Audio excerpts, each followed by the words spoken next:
राजा बूढ़ों से बहुत नफरत करता था, इसलिए उसने अपने मंत्री को आदेश दे दिया कि सभी बूढ़ों को मार दिया जाए। जब सभी बूढ़ों को यह बात पता चली तो वो रातों रात राज्य छोड़कर चले गए, लेकिन एक गरीब लड़के के पास इतना धन नहीं था कि वो दूसरे राज्य जा सके, इसलिए उसने अपने पिता को घर में ही छिपा लिया। कुछ दिन बाद उस राज्य में अकाल पड़ा और राजा को समझ नहीं आ रहा था कि प्रजा के खाने की व्यवस्था कैसे की जाए, क्योंकि उन दिनों गर्मी भी भीषण पड़ रही थी। तब उस लड़के ने अकेले ही राज्य के दोनों रास्ते पर हल चला दिया। जल्द ही हिमालय का पानी जब पिघल कर राज्य में आया तो कुछ ही दिनों में राज्य की सड़कों पर अनाज के पौधे उगाए। जब ये बात राजा को मालूम हुई तो उस लड़के को दरबार में बुलवाया।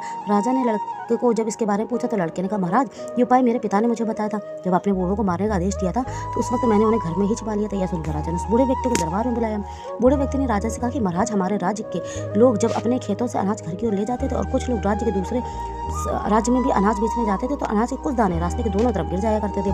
तब मेरे बेटे ने रास्ते के दोनों तरफ हल चलाया और हिमालय का पानी जब पिघलता हुआ वहां पर पहुंचा तो दाने अंकुरित हो गए और आज देखिए अनाज उगाया है। बूढ़े व्यक्ति की बात सुनकर राजा को अपने आदेश पर बहुत पछतावा हुआ और उसने राज्य से गए हुए सभी बूढ़े लोगों को वापस राज्य में बुलवाया।